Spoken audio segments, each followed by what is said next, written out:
Hey guys, welcome back to today's video. Today is Friday, July 7th, 2023, and officially today, racetothewhitehouse.com released their 2024 GOP primary matchup, a hypothetical election between Donald Trump and all of the other candidates if the election was held today, allocating respective delegate counts based off polling data, based off previous numbers, and based off the current national trends that we are seeing between these Republican contenders. Now, you might be thinking, why am I not showing you it on the front of your screen? And the answer is honestly quite simple. I want to give you a bit of background before we jump into it, background that I think is necessary for us to fully understand how exactly this primary map might come to be and compare it to what we actually see forecasted. Now, we know on the national numbers that Donald Trump is leading by roughly 32 points nationwide. This hasn't changed over the past couple of weeks, and I don't expect it to over the next couple of months. In fact, I quite frankly expect his numbers to rise in terms of his chances and overall lead nationwide. The political betting markets also provide a bit of insight as to what we could foretell and foresee in this hypothetical map. The reason is that the political betting markets provide a, technically speaking, unbiased analysis of where people, generally speaking, pundits, whoever it might be, stand at where they believe the race is headed towards. Meaning that at right now, Donald Trump leads Ron DeSantis 56 cents for a Donald Trump share, 23 cents for a Ron DeSantis share, and everyone else in the low single digits here. But honestly, it tells a story over time more than anything. You can see that since the beginning of this 90-day tracker, the 9th of April was the last time that they have recorded numbers, or the 8th of April, Ron DeSantis and Donald Trump were within 12 cents of each other. Now, we can sort of treat this as a percentage point, roughly estimate that these are the chances, these are the odds that people currently think they are at. When people are betting their own money on who's going to win, they tend to throw out personal biases. Someone might want Chris Christie to be the nominee, but realistically, they know that they're not going to win. Now, looking at how this trend has changed over time, Donald Trump and Ron DeSantis have gone and fluctuated back and forth. At different periods of time, and prior to this 90-day trend, Ron DeSantis actually led Donald Trump for a brief period of time. There were times at which Ron DeSantis looked like he was more on track to be the nominee than the former president. But today marks Ron DeSantis' lowest point in the betting markets, 22 cents in a yes share, which ultimately puts him roughly equivalent to what we've seen other Republicans against Democrats in Senate matchups from the last election. At low points where we saw Doug Mastriano and Mehmet Oz at this point in time, and sure, they recovered ultimately to lose on election day, but these were the early indicators that these candidates were practically on the way to lose the race and ultimately had no chance from the beginning. Now, Ron DeSantis, I don't think, didn't have a chance from the beginning, but I think a lot has really moved against him, including some notable endorsements that Donald Trump has received that have guided the rest of the party to stay out of the race.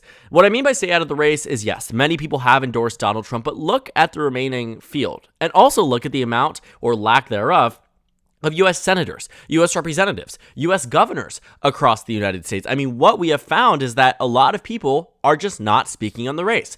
And I think that's important for one instance, just knowing that many people don't want to put their foot on the scale, unlike 2020 and quite frankly, unlike 2016. But it's also a point to say that the Republican candidates don't want to be on the losing side of history. So they're allowing the nomination to play out, but that ultimately allows loyalists around Donald Trump to endorse and overwhelmingly seem as if Donald Trump has this nomination in the bag. No longer is it seeming. The numbers show it. The betting markets show it. Everyone knows it. And here is the Race to the White House 2024 forecast based off the polling that they have seen thus far. This forecast here is quite interesting. It shows Donald Trump in a very, very good position against Ron DeSantis in this 2024 matchup. In fact, Donald Trump wins in every single state with the exception of Florida. Every single state. Now, they allow you to play with it a bit, and what I find interesting is that they give you a hypothetical situation. Two of them. One is if the field never consolidates, meaning there are 10 candidates, 12 candidates, as there are right now, and then another scenario where after Nevada, the third primary in the nation, technically speaking, we'll see how the primary calendar lines up, but the third primary in the nation, or the fourth, after South Carolina, only Donald Trump and Ron DeSantis are left in the ring. And at that point in time, their map does actually change quite significantly. Florida turns to being a Trump state. Utah becomes a DeSantis state. Wisconsin also, because there was a poll recently released here that shows Ron DeSantis up double digits against Donald Trump. And surprisingly enough, the state of Tennessee. The one that really shocks me is the state of Florida that shifts over in favor of Donald Trump. But I think it's sort of at this point where they're calculating for dropped out candidates, shifted support towards Donald Trump from those dropped out candidates, different types of dynamics, head-to-head polls that might be very different than the non-consolidated polls because they, quite frankly, are. There's a lot to unpack here, a lot to understand.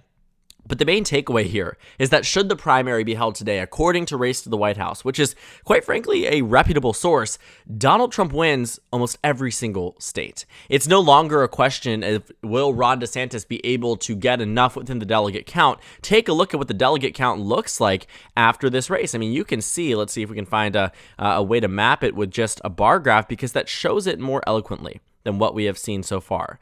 Ron DeSantis would receive roughly 474 delegates to Donald Trump's 1,920. 1,920 to 474.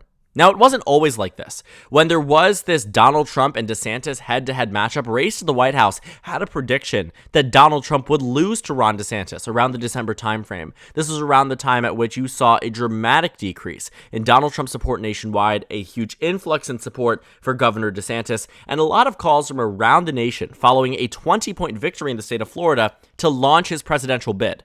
But it was short-lived. Donald Trump went immediately on the offense, and immediately Ron DeSantis started taking hit. He started losing support. The delegate count went down and down and down, and today, in this head-to-head matchup, he actually performs worse than if the field never consolidated. Now, that probably is because the split field allows for proportional districts or proportional delegates to help Donald Trump or help Ron DeSantis slightly more that level out to being slightly better for Ron DeSantis. But it's an embarrassing point to be in that at a time where you weren't even running, you were defeating Donald Trump. It shows very clearly that at one point in time, it was very much within reach for the governor that no longer seems to exist. Now, this field never consolidating, I think, isn't the likeliest outcome. I absolutely think we will start to see this boil down to being a 3, 4, potentially 2-man race, as we saw in 2016. But I also recognize that with Ron DeSantis' numbers being here, I don't know if Ron DeSantis will be the eventual second place candidate. Now, I think he stands a really good shot at being it today. The election out today, that's why he's in this head-to-head matchup, because he's the only one polling in double digits. But I can imagine that with Ron DeSantis' support dissipating, they're going to want to jump ship elsewhere. DeSantis is only serving as this juxtaposition to Donald Trump because he's perceived as the more electable candidate. And as more and more people dislike him, as more and more people come to know him, he starts losing support. You've seen it in New Hampshire, and now you've seen it on the national level over the past couple of months.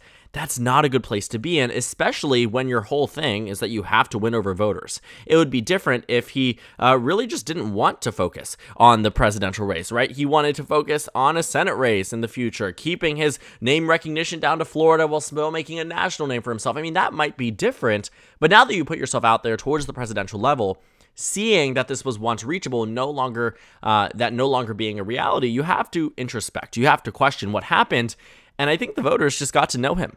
Now, I think Ron DeSantis still is going to be in a good position come primary season, but 21 points compared to 53, sure, 21's better than everybody else, but when you're losing by 30, there's not much really to confide in or really much solace here for Ron DeSantis. Now, I also think that this map here won't be fully accurate by the time we actually see the primary come to fruition. I think Ron DeSantis realistically could win more than just one state.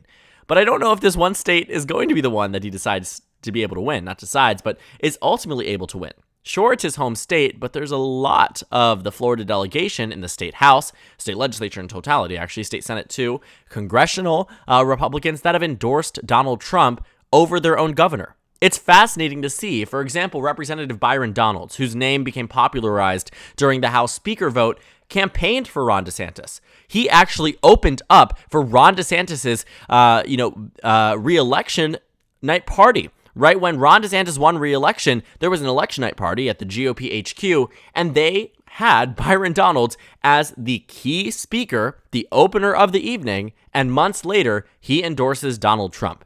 Now, keep in mind that a lot of people held off. A lot of people decided that they weren't going to speak on this race, but at some point, they realized that Ron DeSantis was dissipating, and again, they didn't want to be on the wrong side of history.